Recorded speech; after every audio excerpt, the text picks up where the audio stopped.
Mabuti po ang Diyos sa buhay nating lahat. Hallelujah. Ako po ay minsan na lamang tatayo sa lugar na ito, isang beses sa isang buwan. Eh, hindi pa pumapayag si Satanas. Hello. Patuloy siyang nabubulabog, kaya pero dahil mabuti ang Diyos, hindi naman siya magtatagumpay. Amen po? Mukhang masaya ang lahat ngayon. Kahit mainit, ano po? Labor Day na, B1. Ano yung mga plano ng masasaya ngayon? Saan ba plano nyo ngayon? Sa church ba? Saan ba? Tayo po lahat ay dadawa sa ating pag-aaral. Ito po'y sabi ng marami, gas-gas na yung mensahe na yan. Ma-share ko lang sa inyo nung panahon na kayo na dumadalo kami sa lugar ng Bigaan.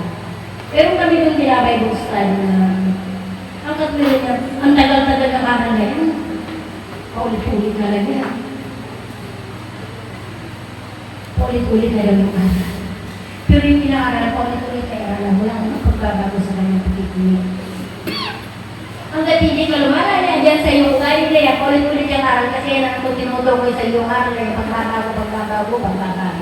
Hindi siya nagbabago eh. Kaya yung aral, paulit-ulit lang. Hello? Amen. Amen po. Pero mabuti ang gusto yung paulit-ulit na aral kasi natumatak yan, nakaka-record yan sa puso isip ng tao. Hallelujah. Kaya po nga tayo makapagbukas sa inyong mga Biblia. Wala na po bang nag-cellphone? Nakipagbukas ako yun sa akin sa Mateo 13. Ito po yan patungkol sa manghahasik. 13:3 pa ba? At sila'y tinuruan niya ng maraming bagay sa pamamagitan ng talinghaga. Ganito ang sinabi niya. Si Jesus po ito may isang magsasakang lumabas upang maghasik.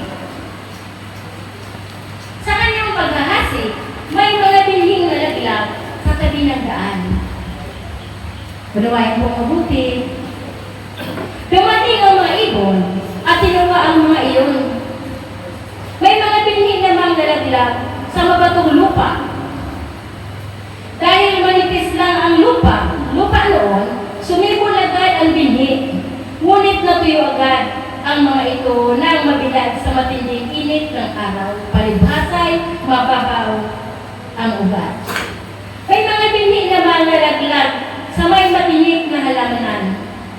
Lumago ang halamang matitinik at sinakal ng mga ito ang mga binhing tumubo doon.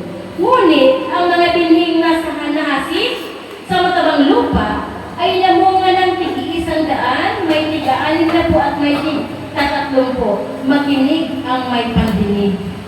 Amen. Hello. Inuulit po, makinig ang may pandinig. Hindi po ang magsasaka, isa pong magsasaka, ito po ngayon sa literal na magsasaka, ang nagdadala ng binhi, di po ba? Ang pakay niya ay pumunta sa lugar kung saan po siya maghahasik ng kanyang pananim. Amen po. Amen. Kaya hindi lahat na nakapakinig ng salita ng Diyos, sila po'y natamnan. Amen po ba? Amen. Ang sabi rito, may binhi daw na nalaglag sa daan. Itinanim po ba siya? Hindi po siya sinasadyang nahulog. Amen. At may mga binhi daw na nalaglag sa mabatong lupa. Itinanim po ba siya? Di ba nahulog din po siya? At may mga binhi rin na natanim sa matinik na halaman, nakatabi sa matinik na halaman. Ang lahat pong iyan ay hindi po sila tumubo. Tumubo sila pansamantala pero hindi po sila lumago. Amen.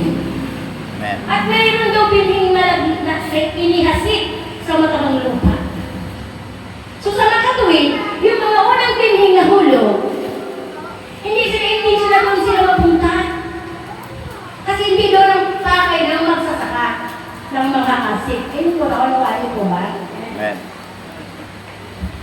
Kaya sa buhay na ito, kung nakita mo din yung isang katabi mo, isang araw, isang linggo, isang buwan, 3 buwan, naririyan siya, at ngayon hindi mo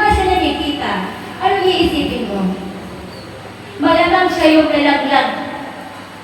nalaglagan ng binhi, hindi sa sadyang ipinalim. Pero rin mo yung nagaling mo na binibilangan na ng buwan taon. Malamang sila yung binhi na tinalim sa masamang lupa. Amen po. Amen. Bakit? Sinadya siyang ihasip, hindi sa sinasadyang nahulog. Kaya minsan, nagtataka ka, ang dami namin mga kasi biglang wala na sila.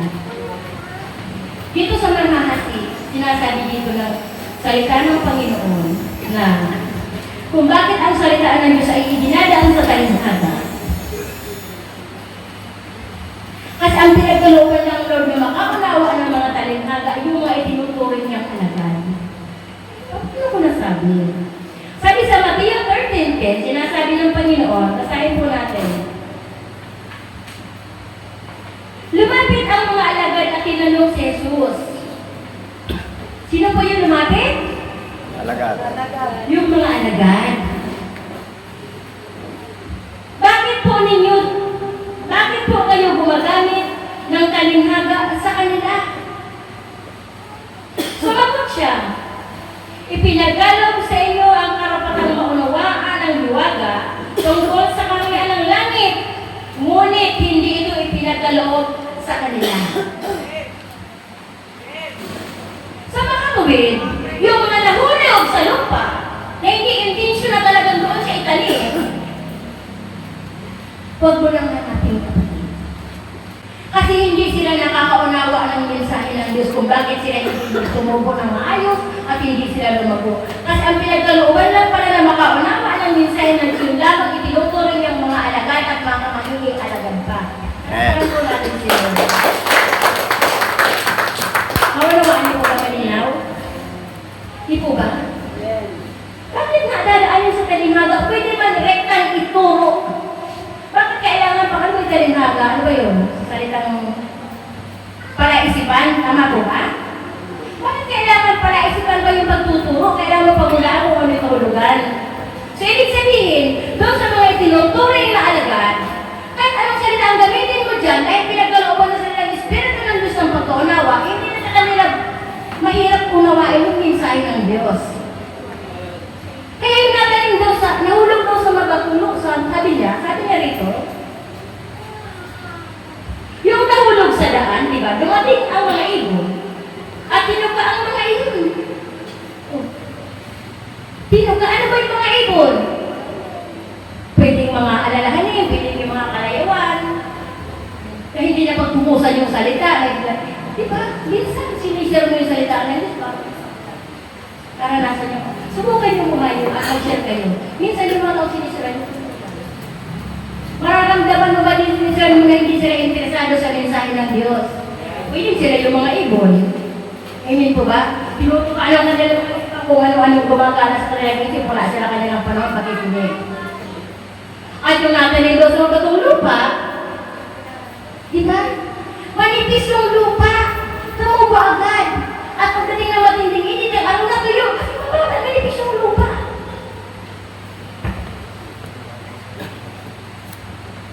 Katulad yan sa tubig. Subukan mo mag-dive sa tubig na mababaw pag hindi ka nabanto. Pero pag sa malalim yan, malaya kung payat na mangoy. Amen po ba? Naman din po yung batil. Nakabatlog yung batil na isip. Amen? Ang hirap-hirap naman ang buhay. Kung Kristiyano ka, hindi ka nahihirap. Palakpakan natin sila. Kasi walang Kristiyanong nahihirapan. May pagsubok kinukuha, naniniwala yan sa Diyos na lahat niya kahirapan, kayang tapusin ng Diyos. Kaya ang Kristiyano, payapa yung buhay niya. Hindi nag-iisip ng kung ano-ano. Ang isip niya, nakasuko siya sa mensahe ng Diyos para sa umalawa, lumago ang kanyang pananampalataya, pumayapa siya, sumaya siya. Hindi siya nag-entertain ng mga ranbagan, kaya yung mensahe ng Diyos, madaling makapasok sa kanyang buwan eh. Nababalot ang kanyang pagkatao ng salita ng Diyos, wala ko ng tarampakan. Ibig sabihin, hindi na ganit yung salita ng Diyos, saan mo itong lupa? Ano hindi na ganit yung salita ng Diyos? Yan, mamaya pag-aaralan po natin yan. Amen po ba? At sino yung mga lupa? Mga lupa ba tayo? Opo, lupa tayo eh. Sino ba hindi lupa dito? Bakit pinakasik ang salitaan ng Diyos? Ginagamit yung talinga paghasit. Ang nalagasit ka literal. Di ba sa lupa, yung mga magsasaka? Eh, lupa naman tayo, eh, di ba? Amen. Pag-ilog ka, may libag ka ngayon dahil may pawis ka. Palapakan natin yung sila. Ito, di ba? Sama ba itong lupa? Kaya di ba, agad daw natuyo. At yung natanim, nahulog daw sa halaman ng matinig. Nung lumago yung halaman, agad sinakan. Ah, purihin ng Diyos, di ba? Huwag kang lumapit dyan sa hindi mo kakilala, hindi mo ka manampalataya, masasakal ang pananampalataya mo yan, pwede yung saway mo wala sa Panginoon. Ako yung sinabi ng pastora ng kanina. Kung Kristiyano ka na, dapat Kristiyano na yung mga friends mo. Purihin ng Diyos, di ba? Kasi, alam na, uulit-ulitin pa ba? Kung gusto mo lumabog sa Panginoon, lumikit ka sa pastor. Amen? Marami kang madudukot dyan, marami kanyang makukuha. Pastor yan eh. Yung anointing mo, pwedeng mapunta sa... Magpakagilang ka ng anointing, pero kung sa'yo baka didikit, nako. Wala kang masasagap na kahit ano, puro kasamaan. Naniniwala po ba kayo? Yes. Ako hindi ako naniwala, hindi ako nangarap na mapunta rito kahit kailan. Pero dahil nagmahal ako sa pastor, dahil ng pastor mo. At hindi ka mag-aalinlangan, dumikit sa kanya ang pagsabi ng lahat. Yun po yung naging sekreto ko sa buhay. Bagamat ako'y pinag-uusig ng paligid, hindi ako hindi ko pinakiramdaman yun. Ang pinakikiramdaman ko lang yung tibok ng puso ko patungkol sa Diyos at yung pagtrato sa akin ng pastor. Doon lang ako nakiramdam at ngayon nagkikiram ko sa Amen.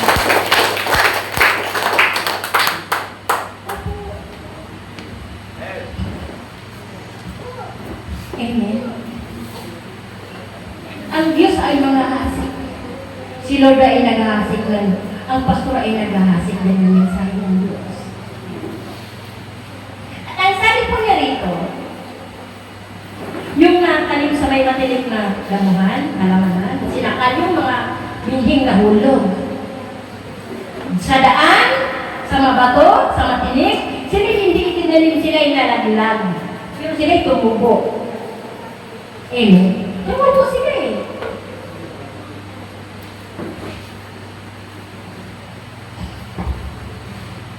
Pero hindi sila nabago.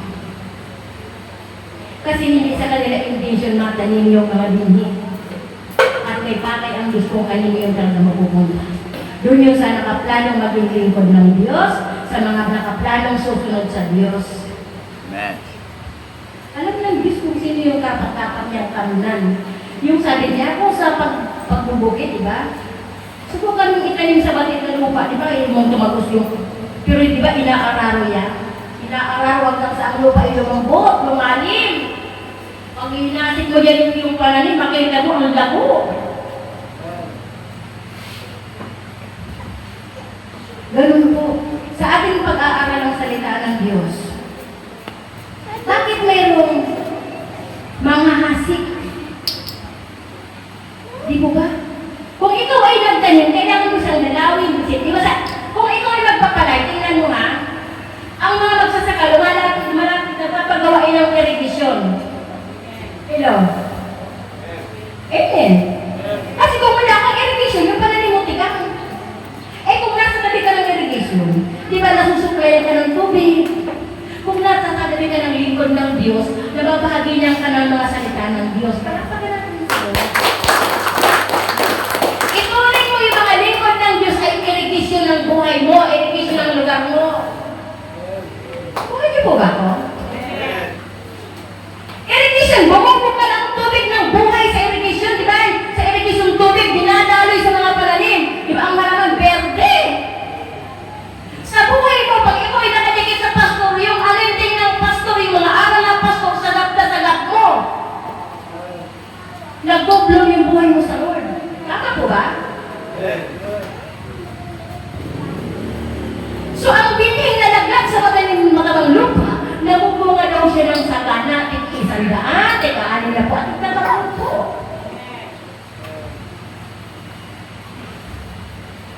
Hello. Pero dito sa panahon ngayon, wala dito batil na lupa. Wala ditong binhing nahulog. Ito ang lahat na ito ay tinataniman ng binhi. Kasi nakakapanatili po sila eh. Naunawaan niyo po ba? Amen. At ang ulugan daw po ng kalimhaga, ang sabi po sa 13, verse 18, bababa, ipaliwanag ang kalimhaga tungkol sa mga asik. Ang sabi po niya rito, na makinig kayo at unawain ang kahulugan ng kalimhaga tungkol sa mga asik. Makinig. Amen. Kapag ang isang tao ay nakikinig ng mensahe tungkol sa pag-aari ng Diyos, ngunit hindi naman niya yun inuunawa, siya ay katulad ng binhing. Katulad ng binhing na laglag sa daan. Gusto mo ba yun? Nakikinig ka lang, pero walang absorb. Ang katulad mo raw ay binhing na laglag sa daan. Sayang naman yung oras, kapatid. Umupo ka na, pinagpawisan ka na, nagsayo ka na ng oras. I-absorb mo na yan. Yung darating ang panahon na tutubo yan at magkakabunga sa ngalan ng Jesus. Amen? At ang sabi po niya rito, dumarating ang masama at agad inaalis ang sa kanyang isip ang mensahe kanyang napakinggan. Kaya kung ikaw ay Kristiyano na dikit ka ng dikit sa mga hindi Kristiyano, masama ang napapakinggan mo. Agad raw aalis yung mga mensahe kasi iba rin naririnig kong salita, hindi na patungkol sa Diyos, kaworkya na. Hello? Tama po ba? Ang tulad naman ng malabinhing nalaglag sa mabutong lupa ay ang taong nakikinig ng mensahe na agad na masayang tumanggap nito. Ngunit hindi tubitimo ang mensahe sa kanyang puso. Sandali lamang itong nanatili at pagdating ng mga kapighatian at pagsubok, dahil sa mensahe agad niyang tumalikod sa kanyang pananampalataya. Bakit ba po kilala ng Diyos na Jesus is my life family church? Kasi ang gusto ng Diyos, makapanatili ka, makapanatili ang salita mo, at alam ang pagsubok at ulos na dumating, nananatili ka pa rin sa Diyos. Amen. Hello, naalala niyo yung mensahe patungkol doon sa makalinot mangmang na nagtayo ng bahay sa dalampasigan at sa buwan nila? Naalala niyo po ba yun? Yung mga liberal na nagtayo ng bahay ay nagpundasyon bato. At yung mga walang pundasyon, itinayo sa buhangin, yung mga poste. Ano po yung pagkakaiba? Hello? Ang matalino nagtayo, kahit binabagyo na ng unos, nagdagat ng Biblia, tinatago na ng dagat, nanatili siya doon sa kanyang pinatayuan. Amen? Natulad po nito, ganyan o. Minsan po naging example, bago pa lang ako sa church, in-invite ako ng mamiling doon sa Malolos. Andun si Apostol Rini na nangaral ng salita ng Diyos. Pinapakapakan niya ng Biblia. Inaapakan yung Biblia. Apakan yung Biblia. Kawasa, hindi pa ako ng lingkod ng Diyos, hindi ko naintindihan. Pero lumipas yung mga panahon, ako'y patuloy na naditinigan yung mga binig na nakalim sa puso at sa isip ko. Unti-unti kong nakunawaan at lumalago sa aking pananampalataya. Lumalawak yung aking pagkaunawa. Tumitibay na yung aking bukod kaso-kasuan sa harapan ng Diyos. Hindi na apektado ng maraming bagay. Alam niyo po yun? Lumipas ang 3 taon, tsaka ko naunawaan bakit inaapakan ang Biblia. Ang Biblia pala ay pundasyon at si Kristo yun naroon. Hindi po? Matalino pala. Ang pundasyon si Jesus. Kaya kung ang mensahe raw na napakinggan mo, hindi mo inunawa, pagdating ng pagsubok at mga kapighatian, agad kang nawawala sa Diyos. Bakit? Hindi ka nakaunawa ng mensahe. Kasi busy ka sa maraming Amen. Nasa church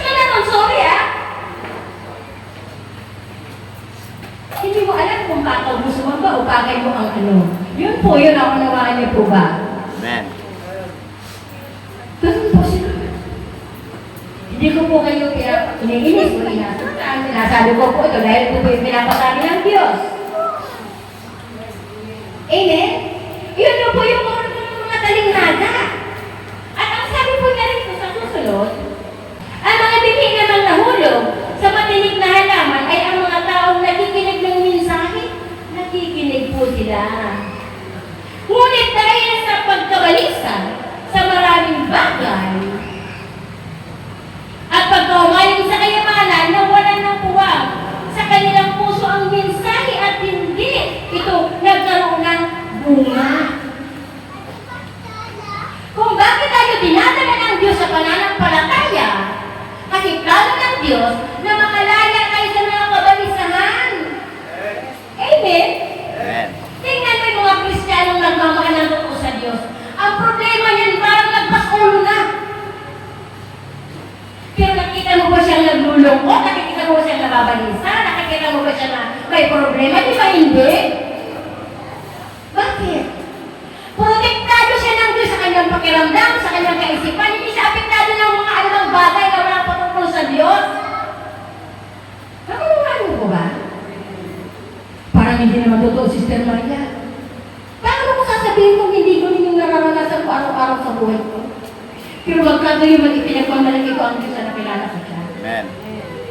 Kasi hindi ka gutuman, kahirapan, kapigati, ang kalungkutan, ang problema at pagsubok ang maglalayo sa atin sa Diyos. Kung ikaw ay natamna na hindi ka nahulog, hindi nahulog sa daan, kung yan ay itinanim sa iyo, pagyamanin mo yan hanggang sa magkaroon ka ng bunga. Hindi po ba? Kung may pagsubok, kung may kapighatian na wala ng puwang ang mensahe, kaya sila ay nawala sa pananampalataya. Kaya yung marami din nawala na, pwedeng sila po yun. Pero pagsikapan natin na tayo yung lumago at magkabunga. Amen? Mahirap po bang gawin? Kung mahirap gawin, di wala na sanang nagpatuloy sa Diyos. Hello? Bakit ang tao nahihirapan? Ayaw lang nila. Pero habang ganyan talaga, ini-enjoy mo yung mga bagay na ginagawa mo sa Diyos, wala kang mararamdamang hirap, mga may problema. Lagi mong iisipin.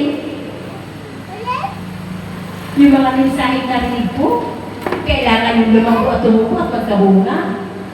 Amen po? Amen po? Amen. Palakpakan natin si Lord.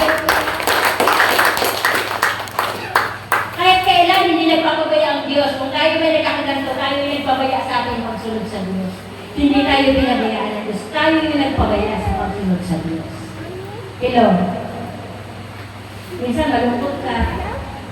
Normal po yun. Minsan masaya ka. Normal po yun. Minsan mayroon ka. Minsan yung kabuhayan mo sa pag. Minsan sobra. Minsan kulang. Normal po yun. Pag hindi ko naranasan, hindi ka normal. Amen po? Yung hindi nakakara, purihin ng Diyos. Di ba, amen? Pag hindi mo naranasan yung ganun bagay, hindi ka normal. Sa mga Kristiyano, normal po yan. Diyan ka pinatapasan ng Diyos kung kaya mo yung pagtagumpayan. Hello? Isang oras ay para dilagan mo lang, 11:27 na kaagad. At sabi po sa Santiago, napagbukas po kayo sa Santiago 5, ang mga magsasaka po ba ay marunong magtyaga? Kasi pagkakasip yung nag-aaral ng ito. Kung ikaw ay nasa sakahan ng Diyos, dapat magtyaga ka.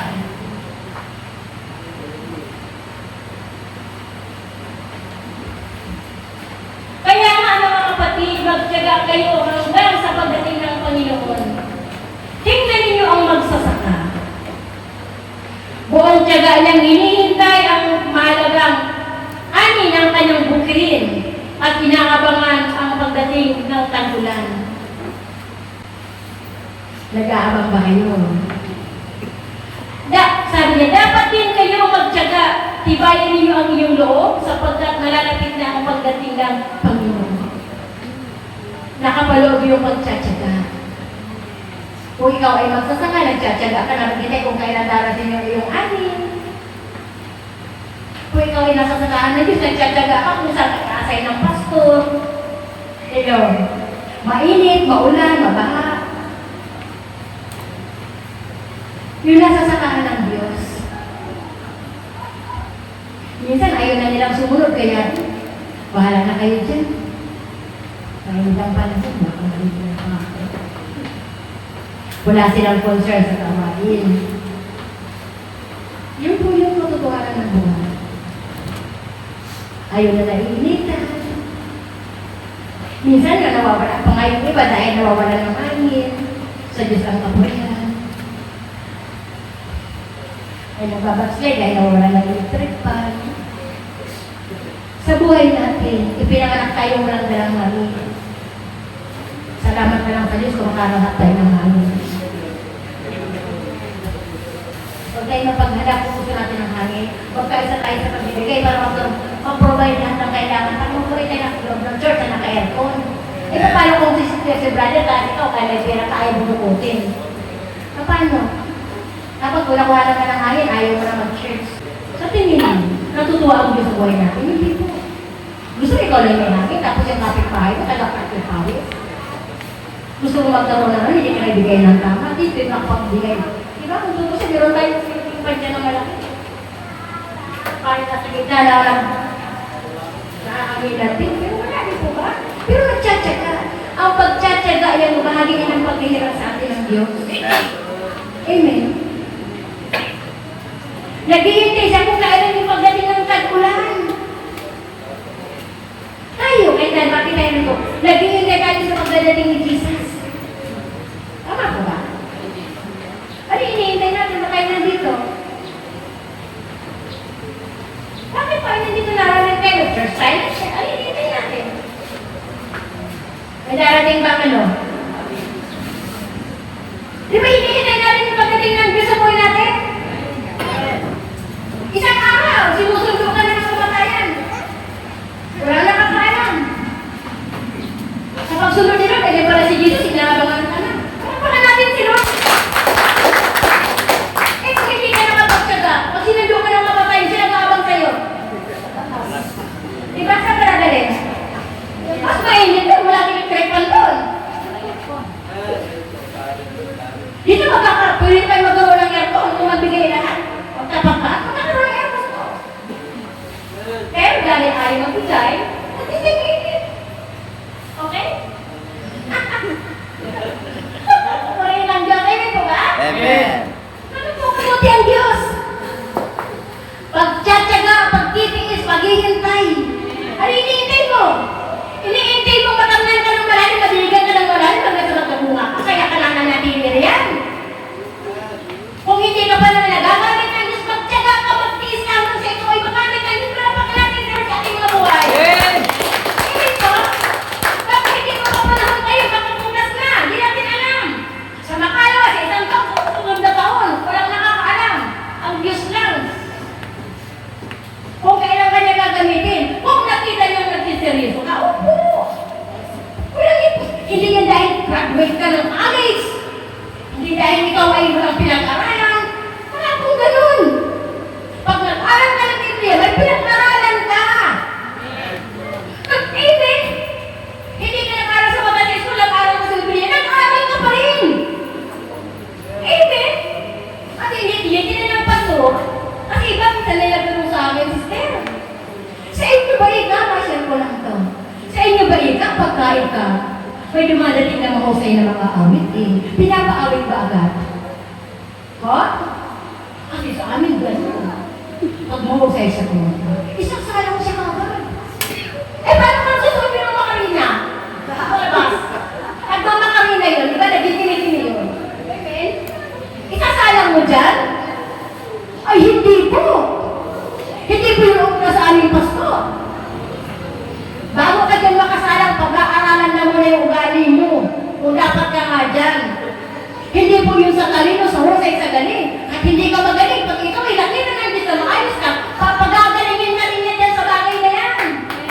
Amen. At sigurado po yan. Ito gawin ang isang tinik niyan.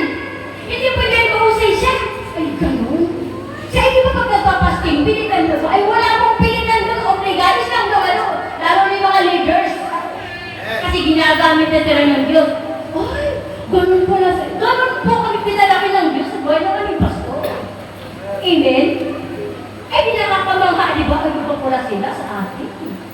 Hindi pa rin isa lang kahit galing doon sa, alam mo na, anong number mo? Yan, mahusay ka, pag rin, nandun ka na sa may kaya ako. Hindi na yung papunta doon sa, ganun. Amen? Nakanawain po ba? Ganun si Lord. Kaya minsan matagal na tayo, hindi pa tayo ginagamit ng Diyos. Baka, mayroon pa sa atin, hinububog pa tayo ng Lord. Huwag kayong mainit. Kaya yung pagtsatsaga, katulad ng magsasaka, naghihintay sila. Nang pagdating ng tag-ulan, yung lahat ng narito, bakit tayo bumabalik? Naghihintay tayo sa Diyos. Ano naghihintay dito sa loob na ito? Hindi Diyos man. Eh, may pagkahulog dito yung blessing, di ba hindi? Walang nahuhulog din ng pera o anong magagay. Pag naghulog ka ng habag ng Diyos mo, kung nagkakaroon ng biyaya sa ngalan ng Diyos, amen? Ganun po. Nakanawain po ba?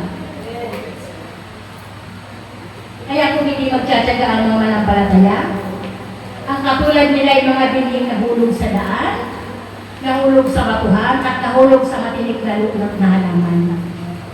Pero yung mga manampalataya matyaga, sila yung natalim sa mga lupa at magkakaroon sila ng maraming buhay. At alam mo po nga, lagi siyang nakayuko. Wala yung mga taong mabunga sa Diyos, yung hitik siya ng Espiritu ng Diyos, lagi niyang nakayuko. Pero pag nakaganyan yan, iba yung naman yan, iba. Alam niyo yung iba? Pag ang kaling na palay, ganyan nakatayo, wala po yan yung buhay niya, wala po yung laman, iba po yan. Pero pag nakita mong ginuko, puno po yan ang laman. Nakuha niyo po ba?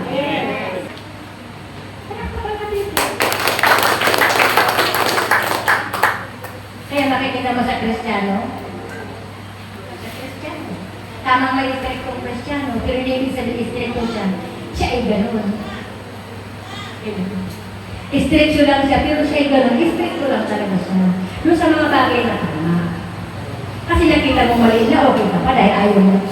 Baka mag-backslide yan. Ang sabi ng pastor, hindi ba yung tatulan yung hindi ko, basta totoo sa Diyos. Yes. Ay dami-dami na, wala ka namang mga ganyan naman. Amen ba? Pero salamat sa Lord, alam ko na tayo ay nakakayan. Patakpan natin si Lord sa ating mga buhay. At darating ang panahon, yung hindi na masyadong busy ngayon, magpapagamit na sila sa Diyos. Amen! Mabuti ang Diyos, amen ba? Hallelujah. At ang sabi po sa Roma, pakipagbukas po kayo sa akin sa aklat ng Roma, Roma 5, 4-5. Ang sabi po niya rito, at ang nagtsatsaga, ano? Puro pagtitiis ang mga naglilingkod sa Diyos na nahasikan, na naihasik. Ang mga lupa na hasikan, yung mga puso natin, siguruhin natin na yung ating puso na tinatama ng salita ng Diyos ay mataba. Hindi nire-reject yung salita ng Diyos. Amen. Alam mo, natutuwa si Lord ngayon, walang nagkukwentuhan. At walang rin nagsiselfone. Yun mo. Ang saya-saya ng puso nito. Kasi nakikinig sila sa pastor. Kasi sila ay mga tupa ng Diyos. Tayo yung mga tupa ng Diyos. Pag hindi ka tupa ng Diyos, eh baka tumakas ka sa kawan mo, baho ka sa kulungan ng Diyos. Eh, hindi ka makikinig. Ang sabi nito, at ang pagtsatsaga ay nagbubunga ng mabuting pagkatao. Ang nagtsatsaga. Kung hindi ka mabuting tao nung ikaw ay nakakilala ka pala kapag may nagpapatuloy, nagtsatsaga ka, magiging mabuti na yung iyong pagkatao. Amen. Narinig mo yung testimony rito? Dati siya yung magalitin. Pero dahil nakilala niya si Lord ay may nagbago sa kanya. Nagpagigay yung testimony niya. Ang sabi niya, nahihiya. Pero pag kumapag sa labit, ayaw na nilang bitiwan.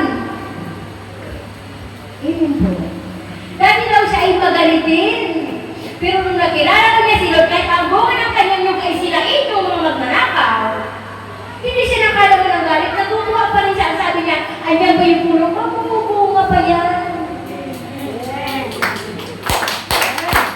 Amen. Yung nagtatsaga, nagtitiis, sumasakit yung dibdib, binibigit, sakit. Pupunta tayo ng yung hardship na pupunta muna tayo sa Lord. Amen? Di ba nakakatuwa? Yung may mga ganun na totoo. Dahil sa pagtsatsaga daw ay nagbubunga ng mabuting pagkatao. At ang sabi sa susunod dito, sabi niya, kung pagbuting pagkatao ay nagbubunga ng pag-asa. Ano ba yung pag-asa? Diba? At hindi mo nakikita. May Diyos naman. Diba? Buong buo sa isip ko kahit hindi mo nakikita yung pinapangarap mo. May Diyos naman. Alam ng Diyos kung ano ninanasa mo, dinidesire mo. Alam ng Diyos. Kaya kahit hindi mo, parang imposible. Narinig yung testimony yata alam yung nakaraan? Yung kanyang matotoo? Yung prayer niya? Ayaw niyang maghiram ng pera. Nag-pray siya.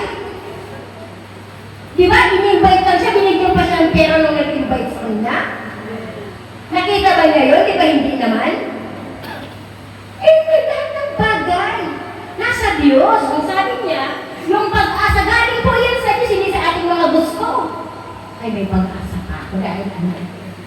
Huwag kang umasa sa mga bagay na inaasahan. Maliban sa Diyos ka umasa. Kasi malibigo ka sa mga bagay-bagay na yun. Baka masaktan ka pa. Ang buhay natin dapat nakatalaga ng ating isip, mga plano, mga gusto sa Diyos. Amen. Okay, magpursige ng mga bagay na hindi gusto ng Diyos kasi mapapagod tayo. Pero kung Diyos ang tanda, sus, ang ismot kaya ng buhay. Para ka lang lumalaway ng grabe ang bagay niya ganyan na, para ka nag-iisip, kikirot-kirot ka lang. Ganun po ang buhay sa Diyos. Hindi po ka masaya. Nahihirapan kayo? Dahil ganyan yung pinagdadaanan nyo. Habang nandiyan kayo, pagpatuloy kayo sa Lord, impiliin yung mga bagay, tanggapin nyo. Amen. At para nagpasanin niya ng payapa kayo, sabi niya, nagbubunga rin ng pag-asa eh. Yung, di ba, pagsunod sa Panginoon, yung pakikinig. At ang sabi ko niya rito, at hindi tayo binibigo ng pag-asang ito. Sapagkat, ang pag-ibig ng Diyos ay ibinuhos na sa ating mga puso. Sa pamamagitan ng banal na Espiritu na ipinagkaloob sa atin. May puso ka ba? Kung mayroon, dapat alam mo na. Amen. Amen. Amen. Bakit hindi mo madamay yung kabutihan ng Diyos? Kung sa puso yun mong dangalin, ipinadama ng Diyos. Mula sa iyong puso. Di ba nasa Diyos na marami pang reklamo eh. Ano ba yan? Ano ba yan? Ano ba yan? Parang tinaas mo yung kamay mo sa Lord. Hindi ano ba yan? Para kang walang pag-asa. Para kang walang mabuting pagkatao kung ganyan ka. Puro ba ano ba yan? Natututo ko ba tayo? Pag-iinis na kayo sa akin. Sorry naman sa Lord. Namanawaan niyo po ba? Amen. At sabi po dito sa ating last verse, dahil dalawang minuto na lang ako, wala na po. Sabi dito sa Matthew 13 verse 37, sabi po niya rito, sabi niya, ito'y kahulugan ng talingan at tungkol sa damong at spiritual. Sabi niya, sumagot si Jesus, ang mga hasik ng mabubuting binhi ay ang anak ng tao. Sino po yung anak ng tao? Yung anak ni Maria. Ilan po ba? At si Jesus po yun. Amen. Sumagot si Jesus, ang mga hasik ng mabubuting binhi ay ang anak ng tao. Kaninong salita yung hinahasik na yun? Salita ni Jesus ay hindi po ba salita ng Diyos? Ito yung hinahasik na matanim. May tanim sa ibuto ng ating mga puso't isip. Hindi ito inuhukay o kinukultivate. Sa pakikinig ito, pag seryosong pakikinig ng mensahe ng Diyos. Doon siya tutubo at magkakaroon po siya ng bunga. Ang sabi na rito, ang bukid ay ang daigdig. Kung tayo tinatanda ng salita ng Diyos, tayo pala yung mga bukid. Amen? Ang bukid raw ay daigdig. Ang mabubuting binhi, ang mabuting binhi ay ang mga tao. Yan. Ang mabuting binhi ay ang mga tao na kabilang sa kaharian. Ang mabuting binhi raw ay kabilang. Si Jesus Christ ay binhi po ba? Naalala mo yung sinabi ko na mag-aawa rin binhi. Diba? Yung binhi ahas. Binhi ni Satan at saka binhi ni Maria. Sila po'y binhi, sila hindi po ba? Tayo ba'y binhi?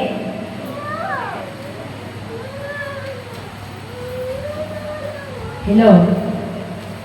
Ang mabuting binhi daw ay ang mga taong kabilang sa kaharian. Yung mabuting binhi lang ang kabilang sa kaharian. Ang sabi niya rito sa dulo, at ang mapalirang damo naman ay ang mga kakabilang sa masama. May mabuti at may mapanirang damo. Yung mabuti raw ay ang mabuting binhi daw ay yung mabubuting. Sino po yun? Yung mga taong nagmamahal ng totoo sa Diyos. At sino din ba po sa may mapanirang damo? Yun daw yung kabilang sa masama.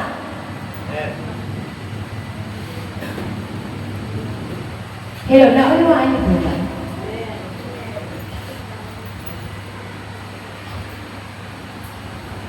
Ang Diyos po ay mabuti. Bakit dinadaan sa mga binhi, sa pag-aasik at pangangaral ni Jesus? Pero pinaalam niya kung bakit niya dinaan sa daling naga para makaunawa lang daw yung kanyang mga alagad. Alam ko naman na makaunawa natin lahat yung ibig sabihin ng Diyos. Amen po ba? Palapakan natin sila. Hindi pinagmaramot ng Diyos yung mga dapat natin matutunan. Palagi niyang pinapaalala. Pag ang tao hindi siya tumubo at lumago, ibig sabihin siya ay nahulog lang, hindi siya itinanin. Pero kung ikaw na nakinig ka sa ukol, malamang itinanin ka riyan at ikaw ay magbubong ang pagdating ng taklang panahon. Naunawaan mo ba? Lahat tayo binigyan ng pagkakataon ng Diyos na makapagpatuloy, makaunawa. Kung hindi natin inanawa, ay na po may pagkakamali doon. Kaya habang nagsasalita, ang binabasa ang salita ng Diyos, lagi tayo nakapokus para yung lahat ng mensahe ng Diyos ko lang nasasama. Amen. Amen po ba? Pinapakan natin ang Diyos at tayo natin sa mga kapatid.